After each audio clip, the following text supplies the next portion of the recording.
enfermedades raras o huérfanas en Colombia, voy a trabajar el tema sobre los centros de referencia en que estamos actualmente en Colombia. Los temas que voy a tratar son inicialmente cómo se gestaron los centros de referencia dentro de la ley de enfermedades huérfanas, algo de la actualidad de lo que tenemos en centros de referencia y mostrar una propuesta que tiene el Hospital San Ignacio a este respecto. Finalizaré trabajando los retos actuales que están relacionados seguramente con la nueva reforma a la salud. ¿Cómo empezó esto?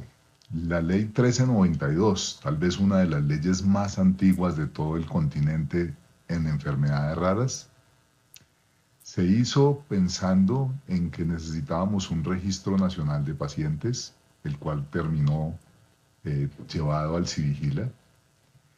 Se hizo para tener un sistema centralizado de compra y negociación de medicamentos para estos pacientes y sobre todo pensando en que deberían crearse centros de manejo integral que la ley definió como una red de centros de diagnóstico, una red de centros de tratamiento y una red de farmacias que pudieran suministrar los medicamentos a estos pacientes. Esta ley 1392, de la cual pongo aquí en esta diapositiva un facsímil, nos muestra cómo estos centros de referencia eran unas subredes que estaban conformando los centros completos. Es de que en el fondo la idea era que tuviéramos un centro que hiciera el diagnóstico, ese paciente entrara en el centro de tratamiento y tuviera a su disposición una red de farmacias para poder suministrarle los medicamentos en caso que existieran para eso. La ley además decía que estos centros de referencia, fíjense, deben acreditar experiencia, contar con personal idóneo y calificado y, de acuerdo a los criterios para cada subred, los cuales se van a evaluar para hacer una habilitación inicial y luego una rehabilitación periódica. Y tenía además un parágrafo muy interesante, porque nos decía, recuerden que estamos en el año 2010, que se contará con un término de 6 meses para reglamentar el presente artículo de centros de referencia. Pasaron los 6 meses, pasó un tiempo más y finalmente en el año 2018, 8 años después, apareció la resolución 651 del 2018 donde sale las normas para habilitar los centros de referencia. Fíjense la palabra para la atención integral de las enfermedades huérfanas y nos habla efectivamente del diagnóstico, tratamiento y el tema de centros de farmacias. Cuando sacaron la resolución, había tantas inquietudes que finalmente el Ministerio decidió publicar este documento, que es la Guía para la Habilitación de Centros de Referencia, Diagnóstico y Tratamiento y Farmacias para la Atención Integral de las Enfermedades Huérfanas. La resolución sale en marzo y finalmente esta guía sale en abril. La idea era que pudiéramos con esta guía entender qué era lo que estaba sucediendo respecto a cómo habilitarse como un centro de referencia. Esa guía para habilitarse tenía por fin las definiciones. Entonces miren ustedes que definía un centro de referencia de diagnóstico como una institución prestadora de servicios de salud habilitados, como centros de referencia para hacer pruebas diagnósticas de laboratorio y hace la afirmación que tienen que incluirse las pruebas genéticas. Esto con el fin de diagnosticar las enfermedades huérfanas, garantizando la calidad de atención en salud realizada con accesibilidad, o sea, debo tener posibilidades de llegar a estos centros de diagnóstico, oportunidad, hacerlo en el tiempo adecuado para beneficio del paciente, pertinencia, debo hacer la prueba que corresponde, continuidad, o sea, debemos seguir funcionando con estos centros de referencia e integralidad para un manejo en el contexto del paciente y teniendo en cuenta todas sus esferas. Fíjense además que dice que debe cumplir con unos estándares específicos y con criterios definidos y para eso hay que remitirse al manual de habilitación. O sea que aquí tenemos la primera definición que es un centro de referencia diagnóstico. Luego ponen la definición de centro de referencia de farmacia, una institución prestadora de salud habilitada como centro de referencia para realizar el seguimiento al tratamiento farmacológico, y fíjense que ponen una palabra muy importante que es atención farmacéutica. O sea que aquí no solamente hay que suministrarle al paciente, formularlo y entregarle el medicamento al paciente, sino que además debo garantizar la atención farmacéutica. Esto quiere decir que involucra otros conceptos como el de farmacovigilancia, por ejemplo. Vuelve a ser de pacientes de enfermedades huérfanas y tengo que seguir garantizando la accesibilidad a estos centros, oportunidad, pertinencia, continuidad e integralidad. Y finalmente nos definieron los centros de referencia de tratamiento, que son esas instituciones prestadoras que están habilitadas para evaluar la situación de salud del paciente. O sea, yo tengo que empezar por saber cómo está ese paciente, que ya tiene un diagnóstico de enfermedad huérfana. Aquí ponen una palabra que trae cierta dificultad y es presuntivo. En general, lo que tenemos claro hoy es que para entrar a un centro de tratamiento deberíamos ya tener un diagnóstico confirmado y entonces ahora sí definir su manejo, realizar el tratamiento y nuevamente garantizando todo lo que nos habían dicho en las anteriores definiciones.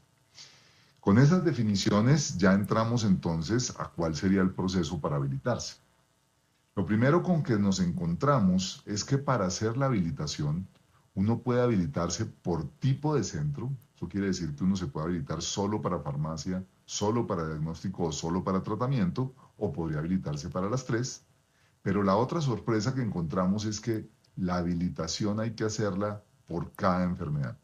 Recuerden ustedes que en Colombia tenemos un listado actual de 2.236 enfermedades y por lo tanto cuando yo vaya a hacer la documentación, esa documentación tiene que ser por tipo de centro, farmacia, tratamiento, diagnóstico y por enfermedad. O sea que necesito generar esa documentación y cumplir con todos los requisitos por cada enfermedad que yo quiera habilitar. ¿Cómo se habilita uno? Tenemos tres grandes estándares y debajo de esos estándares hay unos criterios. Los tres estándares grandes me dicen que tengo que tener una organización que debe tener infraestructura, recursos, talento humano y experiencia. Yo debo tener la capacidad de gestionar los servicios, debe haber unos ciclos de atención, coordinación y registro. Y además yo debo tener la posibilidad de hacerle seguimiento a esos pacientes y evaluación de mis propios procesos. O sea que fíjense que tengo que tener esos tres grandes criterios. Desglosemos un poquito de los criterios. Primero, debo tener en organización una IPS. Esa IPS pues debe tener los servicios que requieren esos pacientes de esa enfermedad específica que yo estoy habilitando. Cuando uno piensa en enfermedades raras, una IPS tiene que tener realmente casi que todos los servicios que existen hoy en día en salud, porque yo tengo que tener urgencias porque los pacientes pueden tener crisis, tengo que tener unidad de cuidado intensivo porque muchos de ellos van a tener alteraciones de la salud que van a requerir ese tipo de atenciones. Voy a necesitar servicios de medicina interna, pediatría, consulta externa, hospitalización, etcétera, etcétera. O sea que ya ahí tenemos una dificultad y es que las IPS que van a habilitarnos, vamos a tener que tener una gran cantidad de servicios y cuando uno piensa en Colombia es posible que los hospitales o las IPS disponibles para tener esa infraestructura muy posiblemente estén cercanas a 10, un poquito más, un poquito menos en todo Colombia. Me exigen experiencia de 3 años de atención de esa enfermedad. Esa experiencia de 3 años tiene que ser comprobada a través de que yo atendí pacientes de esa enfermedad, pero lo más interesante es que no solamente me piden la historia clínica, sino que me piden que yo muestre que venía una orden de atención desde el asegurador, que yo presté esa atención, se la facturé al asegurador y demuestro que la factura me la pagaron. O sea, la experiencia no es solamente mostrar historias clínicas, sino tengo que mostrar todo el proceso administrativo. Tengo que tener la descripción de todos los procedimientos y sobre todo si tengo satélites, porque lo que sí me permite la norma es que si yo no tengo algún servicio en mi IPS, podría contratar un tercero. Tengo que tener un talento humano formado y que debe estar dentro de sus contratos que pertenece al centro de referencia. Generar un comité técnico científico que tiene que tener al menos 3 miembros y un coordinador que tiene que estar certificado, que tiene formación en enfermedades huérfanas. En cuanto a la gestión de la prestación, básicamente yo tengo que mostrar un proceso para ingresar al usuario que proviene de un asegurador, que proviene de urgencias, que proviene de hospitalización. Tengo que tener un proceso para coordinar con el asegurador, coordinar con mis otros centros. Si yo además tengo los centros de diagnóstico y farmacia, tengo que saber cómo debo coordinar con ellos. Si el centro de referencia es únicamente de tratamiento, cómo coordinar con centros externos. Tengo que tener el ciclo de atención al usuario y capacitar el talento humano específicamente en estas enfermedades y, por supuesto, terminar con un egreso. Y el último punto, el último gran criterio de evaluación, tiene que ver con que tengo que tener una ruta de ingreso, aseguramiento de todos los procesos y finalmente de egreso. Así que es muy complejo realmente habilitarse para hacer esto. Fíjense, nosotros cuando empezamos el proceso, la sola hechura de los documentos, que es un tema muy difícil de hacer, nos puede costar más o menos entre 20 y 30 millones de pesos. Solamente hacer los documentos. Ahora necesito a alguien que los escriba y muy seguramente las personas que trabajan en asistencia, pues les va a quedar muy difícil dedicarle tanto tiempo a generar esos documentos. ¿Qué está pasando hoy en los centros de referencia? Lo que está sucediendo es lo siguiente. Cuando uno entra a la página del ministerio, donde están los prestadores en salud, donde le dicen a uno puede consultar, dígame cuántos centros de referencia habilitados en diagnóstico. La respuesta es, no existen centros de referencia de diagnóstico. Cuando uno pregunta, dígame cuántos centros de referencia de tratamiento y para qué enfermedades hay en Colombia, la respuesta es, no existen centros de referencia de tratamiento. Así que, del 2018 al 2024, han pasado ya 6 años y todavía no tenemos ningún centro de referencia habilitado, cosa que ha puesto las alarmas, ha prendido las alarmas en el ministerio y en todos los que trabajamos en esto, debido a que pensábamos que esta era la mejor solución para los pacientes con este tipo de enfermedades. ¿Qué pasa cuando uno consulta en farmacia? Encuentra que hay 4 centros de referencia de farmacia que están habilitados en Colombia. Si ustedes se fijan acá, 3 son de Medicarte, que digamos es una de las instituciones que ha generado Cruz Verde para hacer un manejo integral de sus pacientes, y una IPS especializada que está principalmente en la Secretaría Departamental de Risaralda, en Pereira. ¿Qué enfermedades han habilitado estos centros de referencia de farmacia? Aquí ven ustedes que Medicarte tiene para hemofilia, tanto A como B, enfermedad de von Willebrand, y una que es muy curiosa porque es reumatismo psoriásico, pero esta es una enfermedad huérfana que en enero de este año desapareció como enfermedad huérfana. Se excluyó del listado de las enfermedades raras colombianas.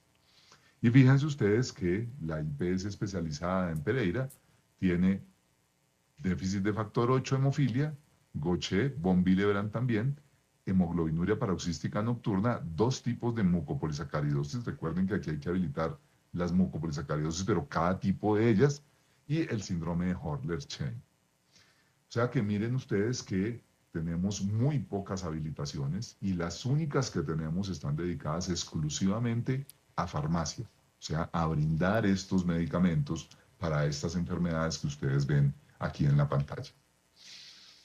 ¿Cuál es la propuesta que estamos trabajando desde el Hospital San Ignacio? Es una propuesta que viene trabajándose ya hace unos 4 años, que inició bajo el doctor Luis Alejandro Barrera, la doctora Claudia Cardoso, directora del laboratorio, y que yo he venido a apoyar. Para mostrarles un poquito cómo funciona actualmente, esta es la manera como funciona el manejo de un paciente con una enfermedad huérfana. Yo tengo un paciente diagnosticado que notifico al CIVIGILA y que ya puedo, digamos, mandar a la base de datos del Ministerio de Salud. ¿Cómo se tratan hoy en día los pacientes con estas enfermedades? Como estos pacientes requieren de nefrólogo, cardiólogo, genetista, trabajadora social, nutricionista, por la complejidad de las enfermedades, entonces el asegurador manda ese paciente a diferentes especialistas. Ojalá que estos especialistas estén muy lejos en la ciudad o ojalá estén en otra ciudad. Ojalá estos especialistas no se hablen entre ellos. Ojalá estos especialistas además cambien los tratamientos que ponen los otros especialistas. Ellos nunca se conocen. Y muchas veces el especialista 5 lo cambian por otro especialista de la misma área de la medicina, pero que está en otra institución porque cambian las concentraciones, las contrataciones. Eso quiere decir entonces que el manejo no farmacológico y el manejo farmacológico depende de cada uno de estos y el paciente no sabe realmente a quién ponerle atención porque cada uno le dice algo diferente. ¿Cuál es la propuesta con el centro de referencia?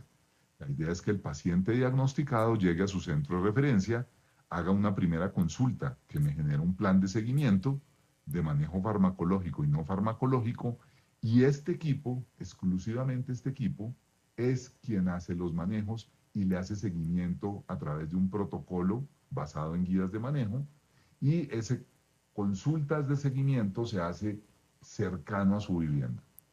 Es muy importante entender que en este modelo que el centro de referencia esté en Bogotá o esté en Medellín, no quiere decir que el paciente tenga que estar yendo todo el tiempo a esa ciudad, a ese sitio, porque eso disminuiría su calidad de vida. La idea entonces, esta es nuestra propuesta general, en donde tenemos que el centro de referencia va a estar basado en la dirección científica, habrá un director de los centros de referencia y luego tenemos que tener un coordinador de cada centro, un coordinador de tratamiento, uno de farmacia y uno de diagnóstico. ¿Cómo funcionaría ese centro de tratamiento? Básicamente está basado en las unidades de asistenciales. Entonces, si uno quiere habilitar varias errores innatos del metabolismo, pues estará basado en el equipo de la clínica de errores innatos del metabolismo. Cuando estamos hablando de otros servicios como habilitar enfermedades neurológicas, estaremos hablando entonces del servicio de neurociencias del hospital. Eso lo que hace es que los servicios puedan habilitar varias enfermedades, pero tener el mismo personal para atenderlos al mismo tiempo. Todo esto podrá estar al lado de la oficina de investigación, porque entenderán ustedes que cuando yo recibo los pacientes de cohortes de este tipo de enfermedades, puedo hacer inicialmente investigación de vida real, porque voy a tener un seguimiento estrecho y voy a generar el mismo protocolo para todos los pacientes. Y así sucede también en farmacia, donde estarán los regentes de farmacia y donde estará todo el equipo del laboratorio de errores innatos y del laboratorio clínico que va a generar esos diagnósticos. Hemos tomado diferentes modelos para aplicarlos al centro de referencia. Tal vez uno de los que mejor ha funcionado en Colombia son el modelo de unidades funcionales de cáncer. Estas unidades funcionales están basadas en que yo tengo un gestor, que generalmente debe ser una gestora, una enfermera jefe, y tengo un grupo core de especialistas, incluyendo apoyo paraclínico, o sea, exámenes de laboratorio, exámenes de imágenes diagnósticas, exámenes funcionales. Este grupo core de especialistas, que pueden ser 3, 4, 5, con la gestora, son las que van a atender todo el tiempo a los pacientes. Van a haber otros apoyos que son necesarios para que el modelo funcione. Aquí la idea es que el paciente sea entregado totalmente por el asegurador. O sea, que el paciente ya no tenga contacto con su asegurador, sino que el contacto va a estar a través siempre de la gestora. Esa gestora es quien le programa sus citas, es quien le hace la solicitud de los exámenes paraclínicos. Esos exámenes están determinados en un modelo que ya está aprobado, o sea que no requiere autorizaciones extra para que el paciente transite y se trabaje a través de un modelo específico según su enfermedad. La idea es, por ejemplo, tener consultorios multifuncionales, donde tenemos una gran sala de espera, donde podemos tener varias familias de pacientes con la misma enfermedad. Tenemos varios consultorios Los pacientes entran al consultorio con cada uno de los especialistas y aquí podemos hacer que los especialistas roten o roten los pacientes. Por lo tanto, cambiamos algo que es fundamental. En una sola mañana lo van a ver 4 o 5 especialistas, cosa que si lo hiciéramos con el modelo normal de hacer envío a consultas e interconsultas, nos podemos gastar en Bogotá por ahí unos entre 5 meses a un año y medio. ¿Sí? Mientras lo remitimos, le autorizan, le dan agenda, le piden los exámenes, le piden otra consulta, vuelve, etcétera. ¿Sí? Así que con este modelo estaríamos realmente ahorrando muchísimo tiempo y mejorando la calidad de vida de nuestros pacientes y la familia. Por supuesto, la idea no es que los pacientes tengan que venir todo el tiempo al Hospital San Ignacio. La idea es que no tengamos aliados estratégicos y ya estamos trabajando con Javesalud para que cubra, por ejemplo, los pacientes en Bogotá y esos pacientes tengan atención domiciliaria. Así que yo no necesito que él venga a San Ignacio a que lo vean los especialistas, sino mando un médico general o un equipo de salud pequeño en donde le hace un seguimiento. Podemos hacerle también un seguimiento a través de una teleatención donde los especialistas se conectan con él a través de las herramientas que ya conocemos y por lo tanto el paciente va siempre a ser atendido cerca a su domicilio o dentro de su domicilio. Y eso, evidentemente, va a disminuir el gasto de bolsillo y va a mejorar la calidad de vida. Modelos como estos no son nada más extraños. En Europa en general se manejan los centros de referencia para las raras, en general para grupos de raras. Este es un modelo que ha adoptado Brasil con el doctor Roberto Giuliani, se llama la Casa de los Raros, la Casa de los Raros. Actualmente está en Porto Alegre, pero se está construyendo otro edificio en Sao Paulo. Y aquí lo que tenemos es atención integral del paciente, incluyendo terapias avanzadas, incluyendo exámenes diagnósticos, incluyendo consultorios y seguimiento para estos pacientes. Nosotros actualmente nos estamos preparando y vamos a solicitar la habilitación a la Secretaría de Salud por lo menos de estas 4 patologías iniciales, que son esclerosis múltiple, con el grupo de neurología del hospital, y 3 errores innatos del metabolismo, como son Fabry-Gaucher y Pompe. Por supuesto, ahí ven ustedes las divisiones de los Gaucher. Esperamos que podamos tener, y es algo que el ministerio no ha aclarado, si uno se habilita como centro de referencia, en teoría, todos los pacientes de Colombia, toda la cohorte de pacientes de Colombia, debería ser atendido con un solo modelo, y eso es lo que vamos a probar una vez logremos la habilitación, que es el proceso que siguen. Ya han visto ustedes que no hay ninguna IPS actualmente habilitada, ni en tratamiento, ni en diagnóstico. ¿Cómo será el modelo de atención? Básicamente lo que se hace es tomar de las guías, aquí tengo un ejemplo en el Gaucher, donde se hace una primera consulta con todos estos especialistas y personal de salud, la gestora que es la jefe, gastroenterólogo, nutricionista, genetista, psicólogo, endocrinólogo, etcétera, etcétera. Antes de llegar a esa consulta se le han pedido estos laboratorios, se le han pedido estas pruebas de apoyo diagnóstica que incluyen calidad de vida. Aquí ya tenemos que medir qué es lo que le está sucediendo al paciente y luego se le va a enviar su tratamiento de reemplazo enzimático a este paciente y ese tratamiento de reemplazo enzimático va a ser manejado, por supuesto, por el centro de referencia de farmacia. Retos actuales. ¿Qué tenemos que hacer hoy? Bueno, hoy necesitamos apoyo para hacer esos desarrollos documentales. Ya lo hemos logrado, ya tenemos los documentos casi en un 100% para solicitar la habilitación. Necesitamos tener personal dedicado para cada grupo de patologías. Fíjense que ahora lo que hacemos es que los servicios nos prestan especialistas durante un tiempo para que ellos vayan a las consultas y a las juntas médicas. La idea sería tener el número suficiente de enfermedades habilitadas para que podamos inclusive contratar especialistas solo para el centro de referencia. Necesitamos, por supuesto, infraestructura para realizar las consultas integrales.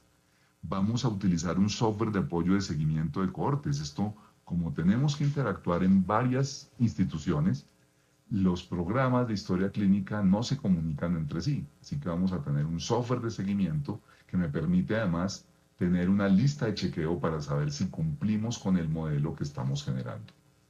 Por supuesto, hay varias inquietudes. La resolución dice que hay que tener definida la habilitación general del hospital completo.